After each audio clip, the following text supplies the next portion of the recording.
น้องคนนี้ว่าให้เอื้อยกินอันตำให้เบิ่งแน่แต่ว่ามื้อนี้บ่แม่นตำอันนั้นใดตำหมักหมู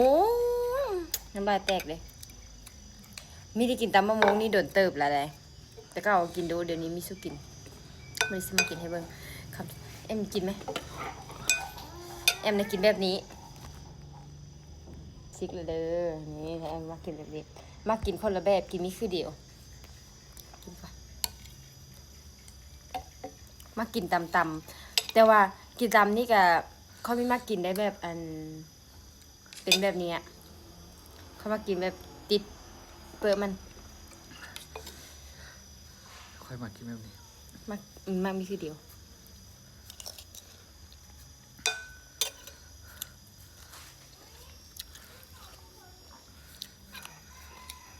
ส้มมะม่วงกระเสาะมากินแบบส้มๆ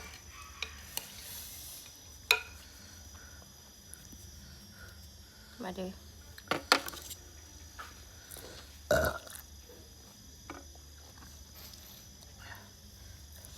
เสียมาแล้วหยาดป่ะแซ่บไหม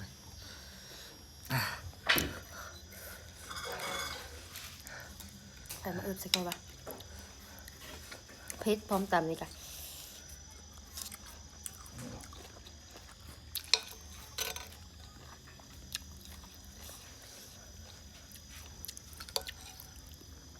เผ็ดเกิน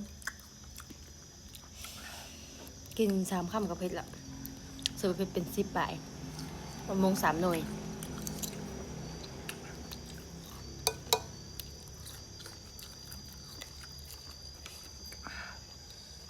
แซ่บ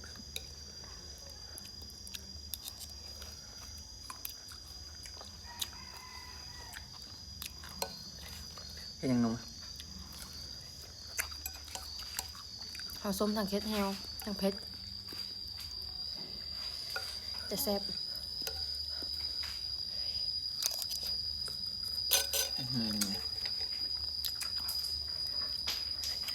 จุดฮ้อนหู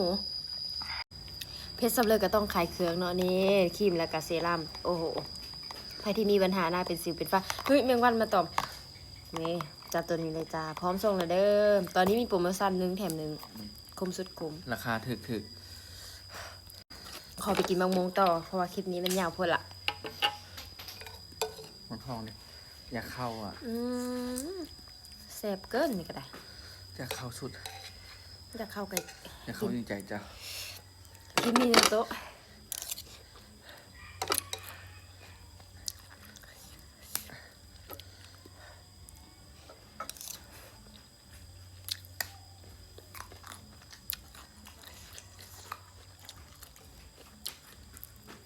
เบิ่งคือมีเผ็ดโคตรเผ็ดกับโคตรแซ่บโคตรส้ม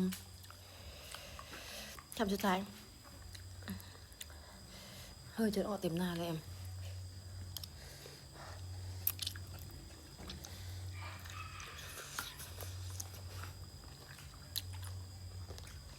ม